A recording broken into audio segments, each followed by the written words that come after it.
Beaucoup d'entre vous désirent bâtir un certain patrimoine dans les marchés boursiers. Beaucoup désirent gagner des revenus passifs, le joli mot. Je vais gagner des revenus passifs en bourse. Mais ce qu'il faut savoir en fait, c'est que tu peux réussir dans les marchés boursiers. Je vais t'expliquer en fait comment ça marche. Tu peux réussir dans les marchés boursiers et ceci vraiment pas avec 100 000 entreprises. Parce que beaucoup se disaient souvent que non, il me faut 100 000 entreprises, il me faut 100 000 produits. Je vais investir dans 10 000 entreprises en Amérique, je vais investir dans 50 000 entreprises en Europe et tout ça. Je vais passer mon temps à regarder les entreprises matin, midi, soir. Oui, c'est bien de pouvoir faire ce qu'on appelle un filtrage. Le filtrage, c'est exactement l'étape dans les marchés boursiers qui te permet de pouvoir sélectionner certaines entreprises. Et même quand tu fais ce filtrage, et même quand il faut faire ce filtrage, ce n'est pas un filtrage en désordre.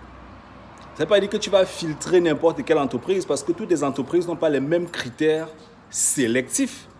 Il y a certains, si on prend simplement le filtrage, si on prend seulement le filtrage au niveau du capital, au niveau du volume de transactions sur le marché, toutes les entreprises n'auront pas le même volume de transactions sur le marché. Il y aura des entreprises qui auront des volumes à partir du milliard, d'autres qui auront des volumes à partir de 10 millions d'euros, d'autres qui auront des volumes dans les centaines de milliers d'euros, d'autres qui auront un capital qui sera sûrement supérieur à d'autres. Et déjà, uniquement cet indice permet déjà d'ajuster ton filtrage. C'est la raison pour laquelle tu dois déjà savoir vers quel type d'entreprise est-ce que tu aimerais faire tes transactions et quelle est la situation économique de cette entreprise dans le marché. Parce que toutes les entreprises n'ont pas les mêmes stratégies économiques, n'ont pas les mêmes business models, n'ont pas les mêmes crédibilités dans le futur. Il y a les one-shot entreprises. Ça veut dire, hier, l'entreprise avait le cours d'action, ça a dégringolé de 2000%.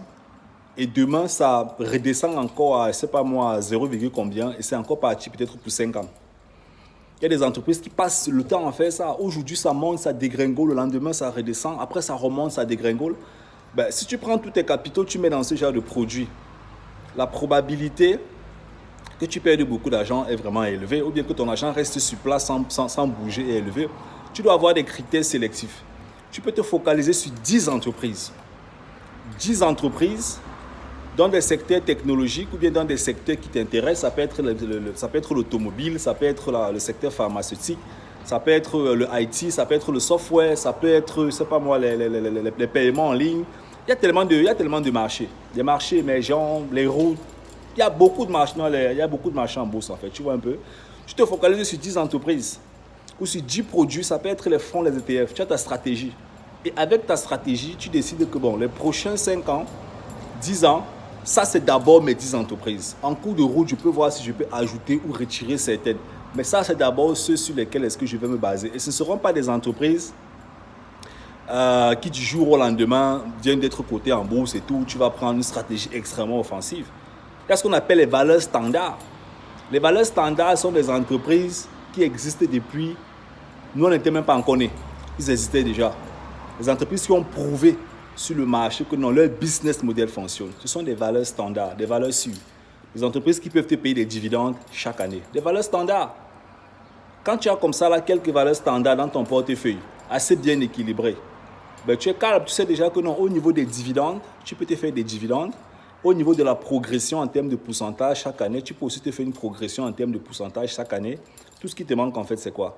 C'est la patience, la persévérance. Si tu as ces critères-là, tu es tranquille.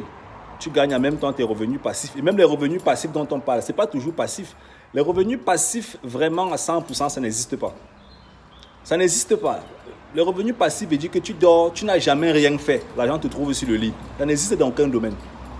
Tu dois toujours activer ça. Tu dois toujours faire quelque chose pour que ça commence à devenir, entre guillemets, passif. Même si c'est la bourse, il faut que tu comprennes comment ça fonctionne. Si c'est l'immobilier, tu dois comprendre. Tu dois faire l'investissement, tu dois faire les recherches, tu dois faire ceci. Peu importe les business, tu ne peux pas te lever comme ça du jour au lendemain. Tu n'as jamais rien fait. L'argent tombe sur ton lit. C'est que tu es au paradis ou bien c'est que peut-être tu es dans une sorcellerie. Tu vois un peu? Donc, tu dis que même en bourse, il y a une certaine éducation, une certaine méthodologie. Il y a ton travail. Il ne faut pas avoir peur de travailler. Si tu as peur de travailler dans les investissements ou en entrepreneuriat, tu vas travailler dans le salariat. Et tu vas travailler dans le salariat. Et ce sera aussi le travail. Donc, tu ne peux pas vivre sur cette terre sans travailler quelque part. C'est impossible. C'est impossible. Ça n'existe nulle part. Nulle part. Nulle part. C'est simplement que le taux de travail est inférieur peut-être aux rentabilités qu'on a. Je vais m'expliquer dans un langage technique. Tu peux lancer un projet. Au début, le projet là te prend 24 heures par jour.